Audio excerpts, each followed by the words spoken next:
What is going on, everybody? Welcome back to another live Thursday night with the garage as we talk about tuning. We've got a big crowd in here already, so we're going to go ahead and fire this thing up a couple minutes early. And hello to everybody that's already here. Wow, my hair. I didn't even take time to finish or fix my hair. As soon as I saw there were so many people waiting, I thought, why would everybody be waiting on me? So, what's going on? What is up? I today started sort of working on the header swap on the Corvette and then trying to button up the fuel system tomorrow on the Nova so I can put it in storage. So,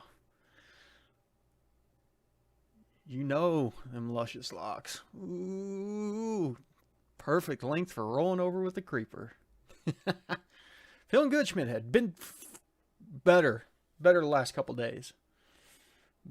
But yeah, exactly. It's getting out of hand. Dan, did you ever try to get the math to VE table math for Gen 3? No. Should be doable though. I mean, it's still going to be, I don't necessarily, I don't know. I think it's more work than it's worth doing it that way, but you've got to determine what the VE calculation is and then apply it to your math reading to generate an output. Got one more piece to swap out on my aux pump. I don't even want to think about fuel systems right now. Other than the Nova, which is very simple, but I've been looking at fuel systems for the Z06. LS, waited another week for rockers to arrive. Yes, brother, it is very, very painful. Okay, so you tried from the video a while back. Well, you've got to realize, Dan, that was a different platform, and so even in that situation, there is a constant that has to be calculated to your platform, and it gets really off into the weeds. But there is I think there's a post that somebody did over on HP Tuners that goes into much the same tactics of trying to figure it out. So,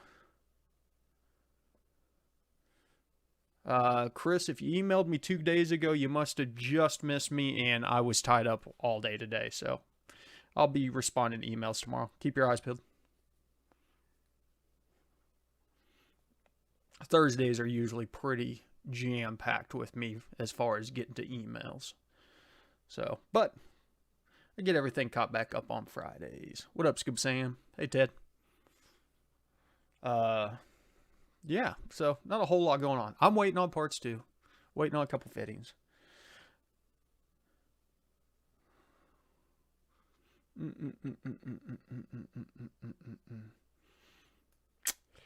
I'd be interesting to see exactly how he does that, Jonathan.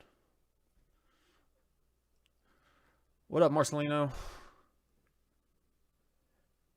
I would be very interested to see how Dr. Mike accomplishes that. Any way to have two side-by-side cells in the VVE to have totally different values and stay that way after the calculation? Putting a boundary there is about the only way to do it. You know, putting a zone there, but it's always going to average out if it's within the zone. And that's just because, as I said, those zones have to be certain shapes for the math to work. It's the polynomial math only goes so far. It's not that advanced for the VE tables. And so we're limited on the different shapes, S's, domes, bowls, slopes. That's about it. What up, Mr. Coors? Getting ported heads for my LSX to fix the valve drop issue. Good idea. Well, it'd be good home to drive in the shop on the current tune after port heads. You know what? You're probably perfectly fine leaving it in closed loop. Just stay out of it. Don't get crazy. Cover port on the back somehow uses 2 prongs for programming. What model is this on? The 300300?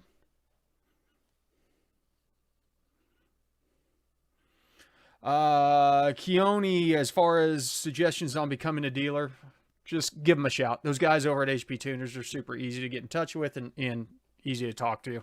They'll walk you through all the stuff as far as on the dealer level and what, you know, kind of what they expect, and talk about some of the options that are dealer only options too. I have an LS1. I want to go mild turbo, 5 to 6 pounds. Can I keep the MAF? You're probably going to be right on the edge of that MAF running out, Ted. So, what up, D&Z?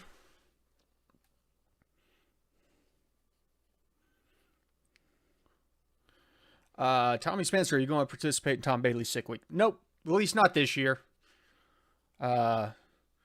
And honestly, I don't know. I'll be interested to see Tommy the first year entrance and stuff like that, because I know he's trying to get the really crazy fast cars out there. You know, all the guys that are running sub 10 seconds. So I don't know what his requirements are going to be. What up, Brad?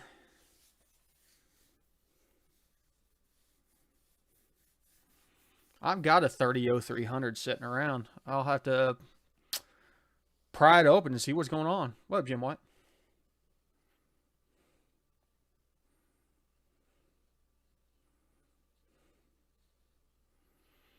Yep. Yeah, LS2, it sounds like you probably just need to break down and rezone your idle. Nice, got the wideband and the catacomb.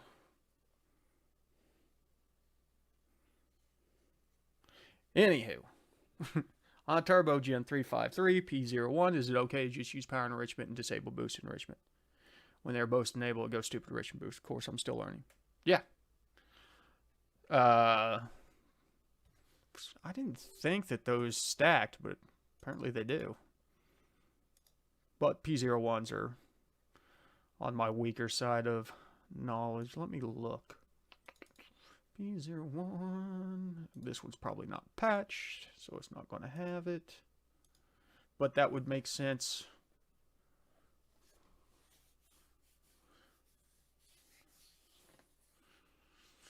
TK, how did you... If it's going that rich, TJ, that's got to be what's going on.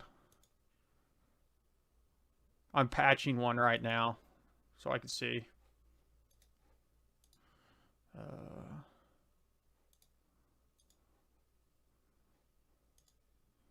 Why will you not let me save this? Ugh.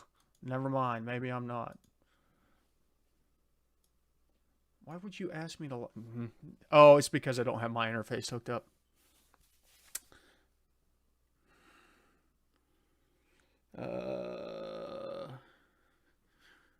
What did I miss? What did I miss? What did I miss? How do you... Ted K, what intake manifold are you running that the map sensor is not screwed into the intake manifold? What's the purpose of changing zone areas? When would the zones need to be shifted or adjusted? One of the big ones is whenever you're going from a 1-bar platform out to a 2-bar or 3-bar, you technically don't have to change the zones on that. What'll happen is that whenever you go out to 2-bar, you open up a whole new section of the map that is part of the existing bottom zones in the 1-bar. And so you have very low resolution as far as the zones are concerned out there. And essentially what the zones allow you to do is set up the areas based on where you need transitions in your VE. That's the whole purpose of being able to shift those zones. And that's what was nice on the old Bluecast software, is it would automatically rezone to find those shapes that we were looking for that never got implemented into the HP Tuners release of it, unfortunately. I think maybe EFI Lives does some of that. Don't quote me on that. But essentially, if you're having an area where there is a shift in your zones, where the math is not lining up, you might be on a zone barrier, or you need to set a zone barrier there to kind of line it out. It's you know, I've done some videos on talking about it.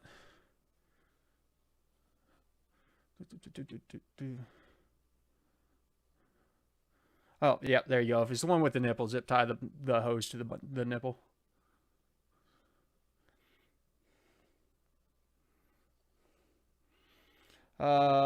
LS1 apparently injectors are 24 pounds. What PSI fuel pressure should I run? You know, some people run as low as 40. Some people run as high as 60. I normally run around 55 to 58. 58's my happy zone. Just got to remember that all fuel pressure is the pressure to overcome the differential in the intake manifold. If you're boosted, you obviously have to have more fuel pressure than intake manifold pressure. If you're in vacuum, though, that is actually pulling fuel from the injectors, and it's not a big ordeal, you know. You can run lower fuel pressures. And in fact, if you have a situation where it's very rich at idle and you can't get the injector duty cycle down at idle, you can try lowering the fuel pressure down, seeing if that helps it keep from running so rich at idle. Fuzzy, will you be doing a stream next week? Yeah, I think I will. We're actually doing our Thanksgiving this weekend, so I'll probably be on for a holiday stream. Don't expect a big crowd. I know a lot of people will be traveling and stuff like that, but there won't be much else going on. So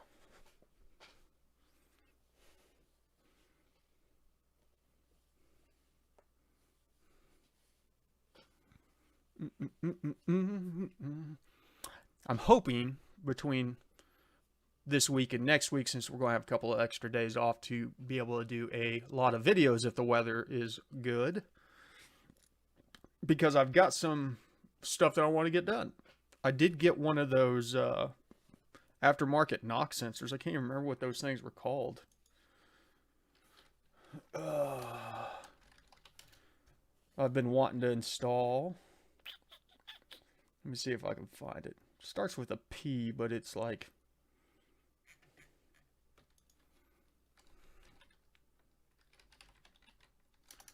I can't spell tonight. They do have a headphone port. They do not come with the headphones, but I believe you can hook your own headphones up.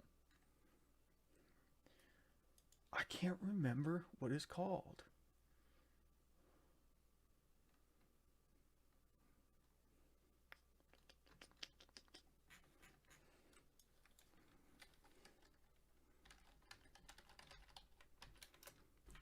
Maybe it'd help if I was looking for like a knock monitor. Formula. It's the Formula. See you, Brad. Doop doop doop doop doo. Hold on, let me get caught up. Did hot laps a few miles along hill, and coolant temp stayed near 190 until last run hit 200, pulled over. The upper hose wasn't pressurized. Need more water. Don't have an expansion tank. Yep, sounds about right. Went ahead and set up the aux pump with a Hob switch. You can play with the other idea of using the meth controller after we get lines out. Yep, sounds good, Jerry. Late by May. Good to see you, Tom Punk. Here, let me see. Okay, yep, here. Trying to remember which one. This one, the KS4. So, it's got a headphone port. I think you can run, it's got 0 to 5 volts out for data logging, so we can bring it back into the ProLink.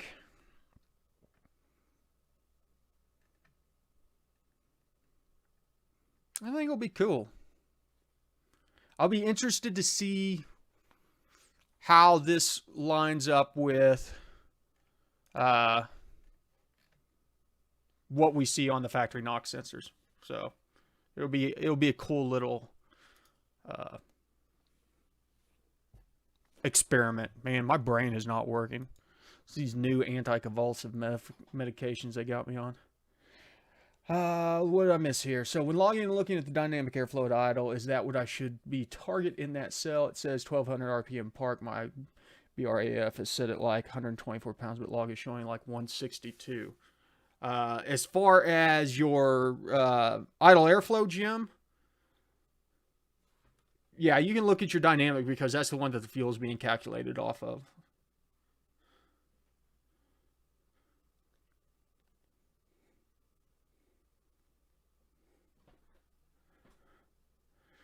Now I gotta find where to put the expansion tank off.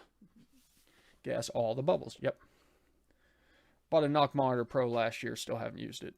Well, I bought mine months ago. What was the advantage going to the LS7 mass sensor over the stock LS1? Well, the LS1, was that still the honeycomb styler? So, right?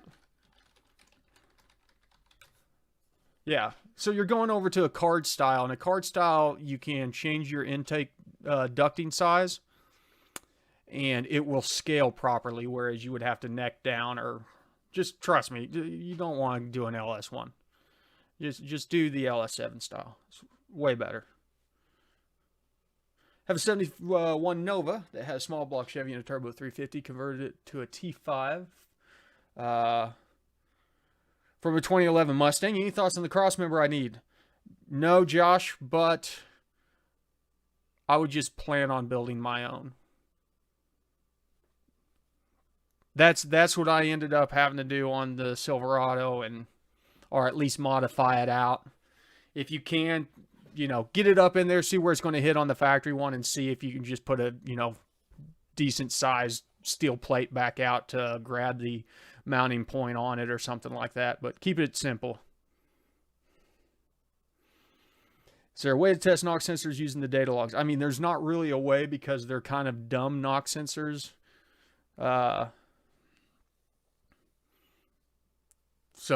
But as I said, this would be a way of verifying how well they work. The knock sensors that are on this LT4 are basically the knock sensors that have been around since the early Gen 4 stuff, so like the LS2. The LS1s and the Gen 3 stuff had a different knock sensor on those. They were a one-wire. Were they a one-wire and went to two-wire? Or was it two-wire and went to one-wire? I believe they were one-wire and they went to two-wire, so they used the ground signal. But the theory behind it is they're just a microphone, and I don't even know that the sensor that comes with this one is any different than the one that's on there, but the logging resolution maybe is better. May just be a complete and total waste of time. We'll see.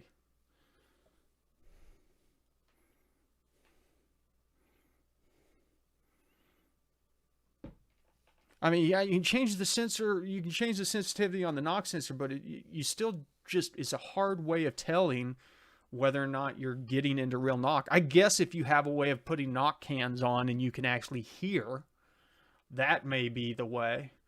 I'll be interested to see with this thing if I should be able to use the analog out and run it into like a computer and record the audio off of it, and do some. I can't do that on the Fire TV skill. Go to Alexa Shut up. to manage video skills and devices. Computer, shut up. Ignore my Alexis back there. So, I don't know. We'll figure it out.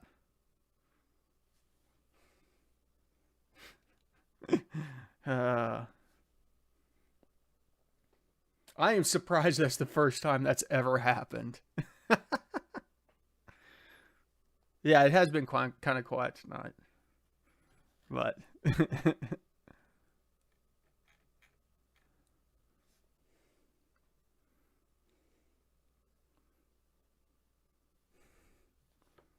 well, I think some of the knock cans out there have been shown to be pretty reliable at being able to listen to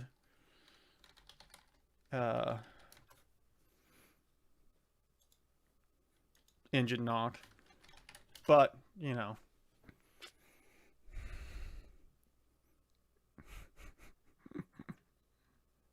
the detonation cans, the old det cans. You get the old school Home Depot ones that cost you $29.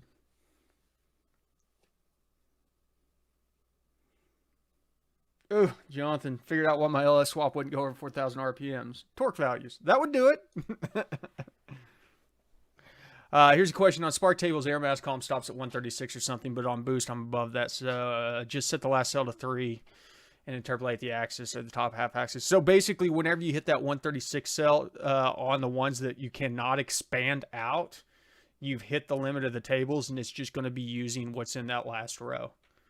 So fill in that last row as if you were running all the boost.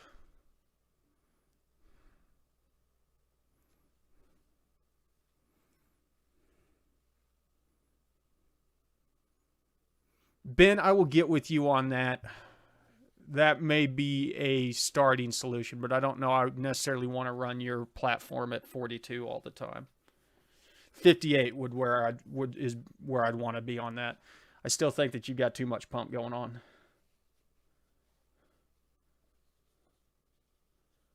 $30,000 ohm resistors. Been thinking of 5.3 on the Subaru with the Power Glide. You know, somebody probably makes a bell housing adapter that you could run the Subaru transmission behind a 5.3 and keep the all-wheel drive. I'm not saying that the axles would last, but could be fun.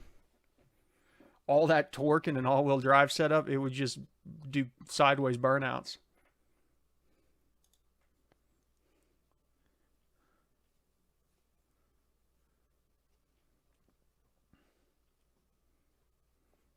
Right, exactly, into LS. I'm not sure what platforms they started to allow you to edit the that table out.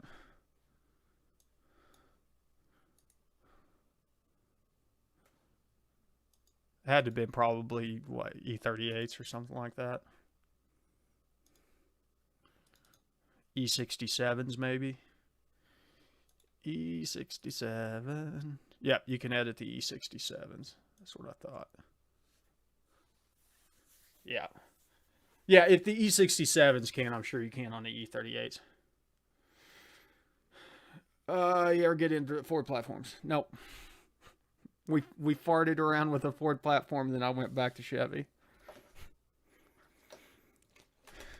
Not to say that we won't ever go back to a Ford platform eventually. Listen, 2022 is a completely different year.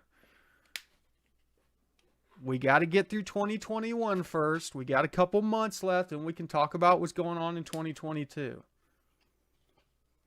The only thing that I can promise you is that we will never do diesel stuff on this channel. But as far as cars, I'm willing to talk about everything, willing to get into tuning on everything.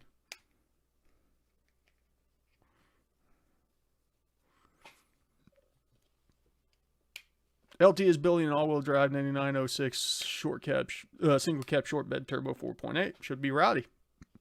Yeah, I haven't been over to his channel lately. I need to go get caught up.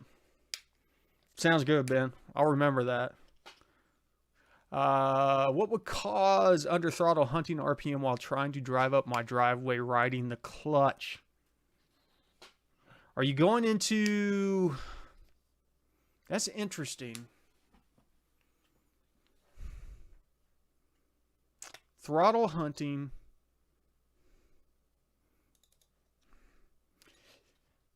I wonder if the...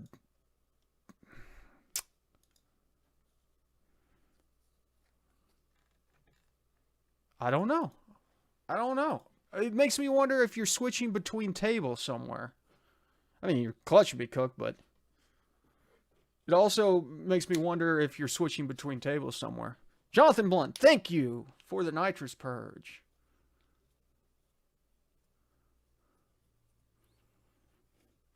It's not too bad. There's just way too many tables on the Ford stuff. I mean, yeah, it could be the clutch is slipping. But it also makes me wonder if it's somehow going in between. But you should always be... Oh, I don't remember. Were they always in the park neutral or always in the in-gear one on the manuals? So it shouldn't be table switching. Well... I've had my fair share of Gen 3 IAC problems in the last month. The factory ones are just a pain. Quit doing smoky burnouts. Clutch drops. It's time to upgrade.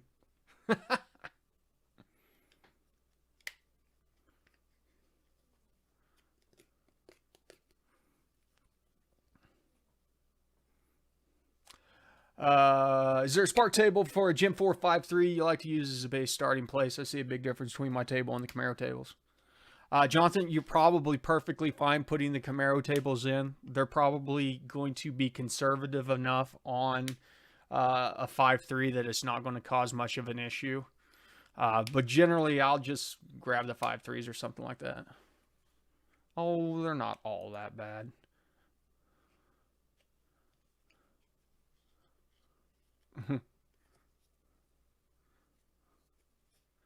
Well, and that's why what N2LS is saying. I was wondering if it's something switching between a gear and coast table. And he's right. Maybe look at your spark and see if it's bouncing around. Do you smell the clutch? That could be a dead giveaway. I just need N2LS to host for me tonight because I'm so goofed out.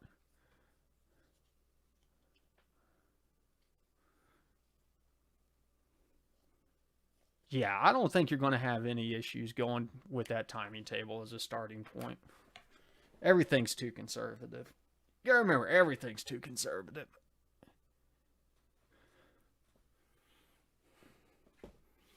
And there's probably some specific reasons why the 5.3 might actually like more timing than a 6 or a 6.2. What up, One DIY? I didn't know you were here. After installing this cam heads and goodies, I do a tune with basic 101 to 107 LT1 torque tables, right? Just trying to make sure before I start. Lots of cash to destroy.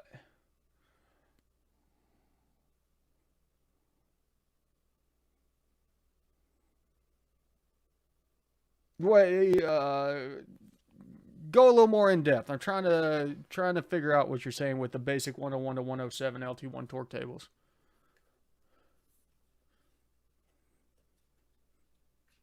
If you want to be careful about destroying anything, don't touch any of the torque tables until you do the airflow tuning. Traffic's case, 302 with GM diff up front, so I have a choice on all or two-wheel drive.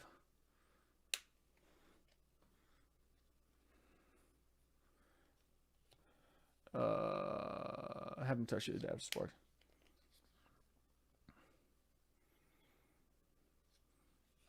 The NGC4. What generations are those on the 5.7, drummer? I've only played around with a few of them. Okay, that sounds better, DIY. I was like, wait a second, hold on. Math then map. Okay, yes. Yes. Okay. Let me read it. Do the basic math and map. Yeah, the only thing that you'll probably want to look at since you're doing cam and heads on there is go into your cranking VE and lower that down to about 80%.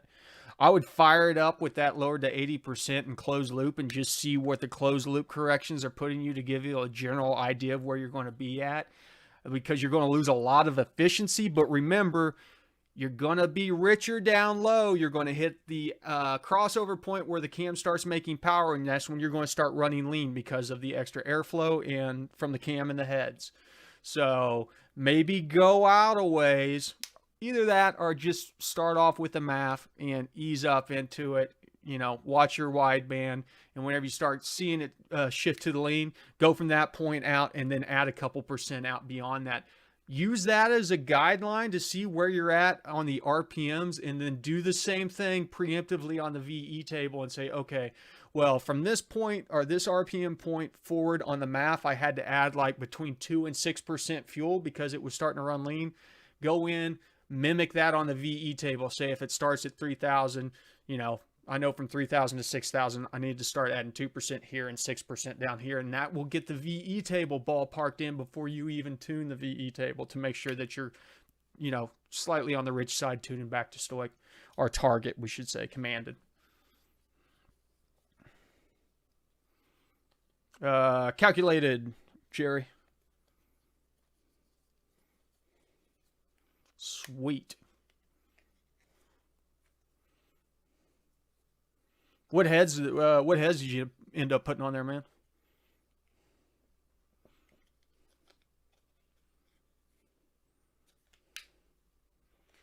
'06 Solstice has some surging, almost like the VVE table is off between 800 and 1,000. Letting the clutch out and accelerating from low RPM, it rocks like a boat trying to leave off a dig.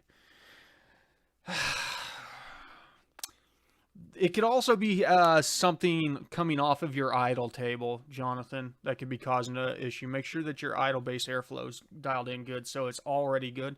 Because if that thing's fighting to get it right because your idle base airflow are, table's off, and it's doing a bunch of wonky stuff like making timing adjustments to try and hit your target idle, whenever you come off of idle, it can cause weird issues.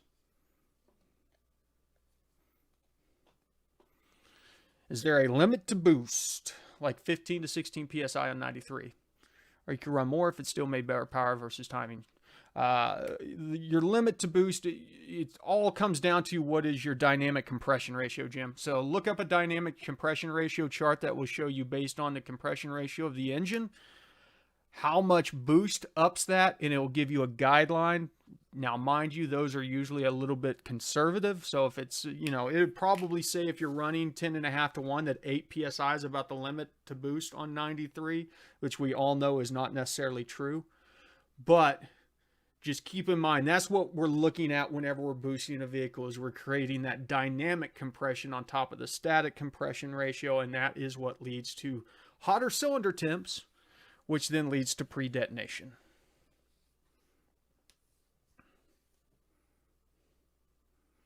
What was the advantage of the LS7 mass sensor? Man, I feel like we had this same exact question earlier tonight. Oh, thank you, DIY brother. I'm glad you showed up, man. Been missing you on the live show, and thank you for the nitrous purge. Stop by next Thursday if you got the time. Where's the advantage of the LS7 over the mass sensor? It's scalable. That's the big one, and it's a better technology, honestly.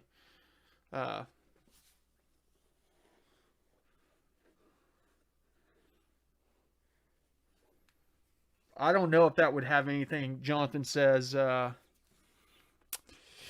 seems like laying off throttle never learned after it was clean. I don't know that the throttle cleaning has that big of a difference on there. Thanks, Ted. It's built for boost. Static, I think, is 9.5. I wouldn't think that. Man, I don't know. I don't want to sit here and say that you can run 20 psi on a 9.5 compression ratio built for boost motor, but theoretically, if you're keeping air intake charge temps down, that's what it is. As long as you're controlling that cylinder temperature somehow, and there's multiple different ways. If it's a direct injected platform, that helps. If it has methanol injection in there, if it has an air to water intercooler, and you're running ice, all these things combine together to create a very cold air charge, which combats pre-detonation and allows you to run more boost. So, that's 9.5 is probably about what the Silverado was, and I was running 26 pounds on that, on pump gas, on 93. E38 Gen 4, put in the 4 return system, disconnect stock fuel system computer. Can I wire pressure sensor to ECU? Ted, you can wire it into the ECU. You probably can't wire it in to the factory fuel system spot, but you could wire it into the EGR or something like that. And then just know, like, whenever it comes in on EGR, do a transform on it and change it over to pressure. Yeah, exactly, TJ. Disclaimer. Just because I did it and haven't blown the motor up the second time. But granted, the first time I was running 20 some PSI whenever I ran it full lean and actually blew it up. That was on, 11.5 to 1? And it's all about controlling intake charge temps.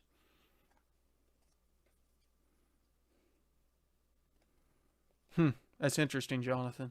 It's interesting. Okay, listen, everybody. It is 8:32. We're wrapping down. I am winding down. I can't even think straight. I'm still getting my thought processes sorted out on this new medication. So, my videos are taking me more than one take, which is very weird for me. Normally, I can just rattle everything off, and I'm actually having to stop and think about things. But it's getting better. And my shakes are getting better. So I don't know if you can even really see my hands right now, but this is a significant improvement over where I've been in a long time. So, like, I'm hoping to get this figured out and get to the point where,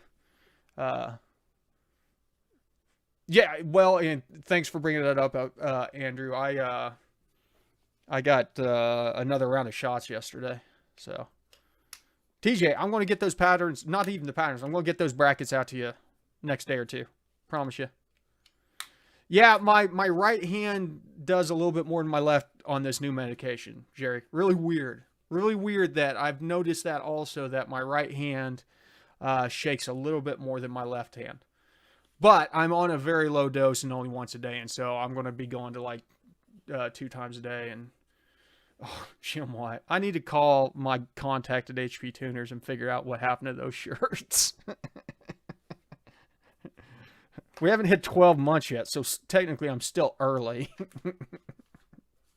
And I've got a whole stack of Goat Rope Garage shirts over here that I got to get out. Yeah, I'm right-handed, so doesn't help that my right hand is the one that shakes the most. But listen, you guys know the drill.